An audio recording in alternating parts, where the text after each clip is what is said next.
I think there are a number of issues to take into account there.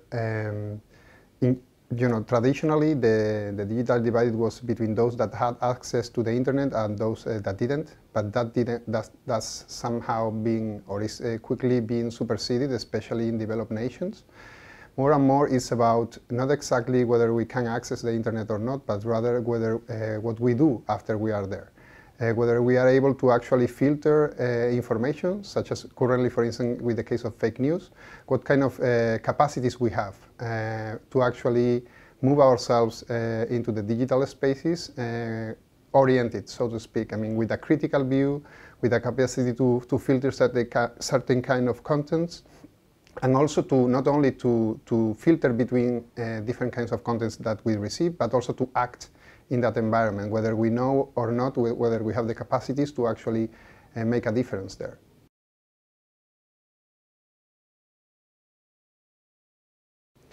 I think it's still big. There is clearly a socio-economic, in different studies they show how people participate more or less depending on their socio-economic status. In many cases, it's also about things like age, and interestingly, with some people between 50 and 60 participating, especially in places like Barcelona, more than people around 15 or 20 years old. And I think that the internet has, provided us with new spaces and new tools to reach certain kinds of publics, especially young people. But I'm not sure whether we are actually, or whether they are actually being able to do so. Whether people around, again, like 18 years old are actually being reached.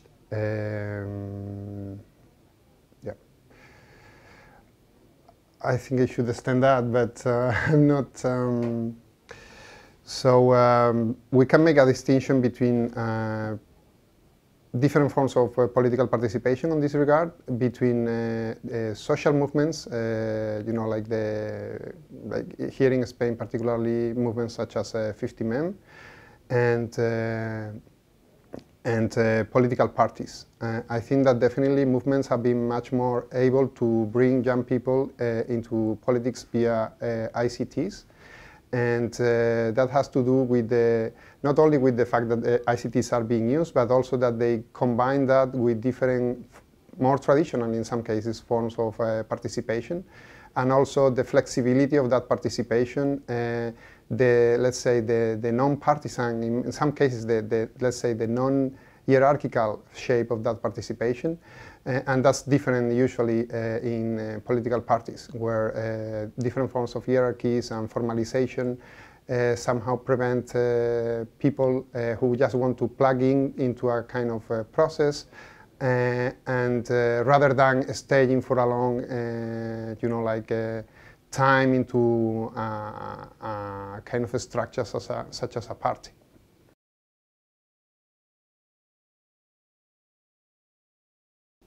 I think it's a feedback loop. I mean, as we know, historically, the internet, much of the shape of the internet was the result of different groups in the 60s and 70s that had let's say, an anarchist ideal about what to do with the internet, that in that sense does shape the technology, and afterwards the technology has afforded a number of, I don't know if exactly horizontal, but at least non-hierarchical ways of organizing.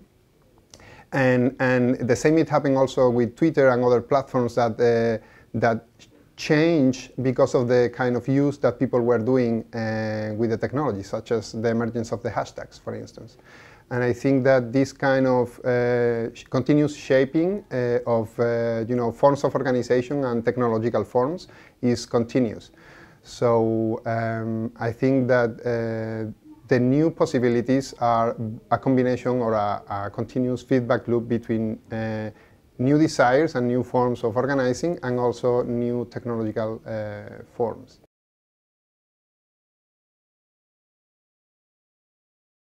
I think that It depends. I think we can distinguish ICTs for participation in places like social movements, then parties, and then the state or governmental organizations.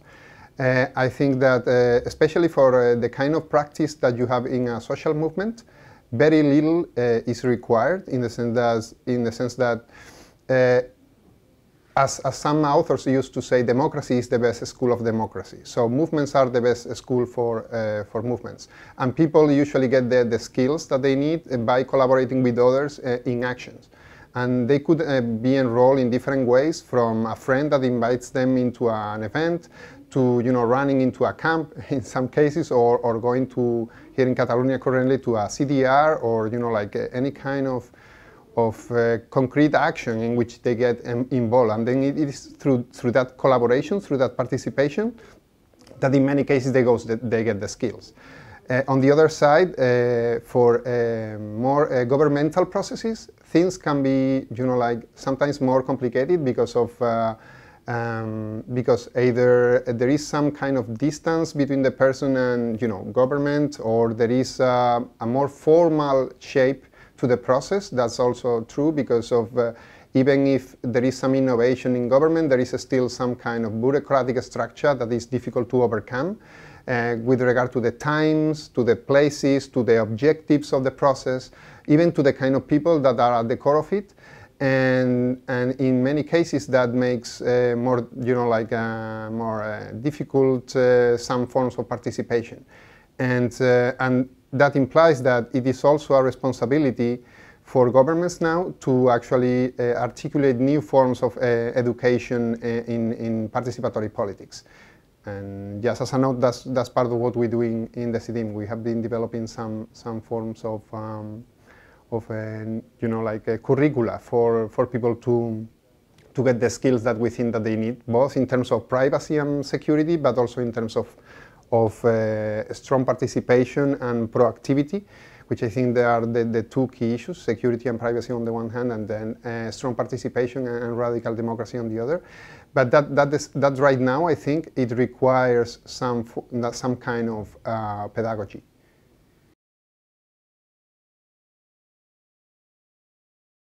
So there are two broad aspects of the concept of technopolitics. On the one hand, it has to do especially with how politics is expressed through technology, or political goals are advanced through technology, and on the other, how technology changes some political forms. I will focus especially on the second, how especially technopolitical practices change political forms. And I think that with regard to millennials, it is very important to understand that, as we mentioned before, this flexibility in the forms of how you can participate, because technopolitics is neither clicktivism, otherwise it's not only signing petitions online or a detached kind of participation, but it is neither it is not either cyber activism in the sense that it's only online, but it's like a kind of multi-layer form of participation in which you have different ways of access and connecting both the offline and the online, and that means a much higher flexibility for participation, also many new ways of interacting. And it's also interesting how it connects to daily ways in which people interact, like even in social media or, on the streets. And the fact that there are so many ways of plugging in, I think is relevant for increasing the participation of young people. I think it's also because the codes that are used in many cases connect with the language in social media. Also the fact that we use, there are in many cases they connect to transmedia cultures and transmedia narratives. There are different registers in which the information is formulated, the proposals are articulated, how the message gets different shapes and adapts. I think that technopolitics is based, I mean, it connects very much with that kind of potentiality, which is especially, you know, like connected to the way in which millennials have been in the culture, and basically in how they have got a relation with the world, which is not so common in previous generations. Even though I think previous generations are also catching up in many of these areas.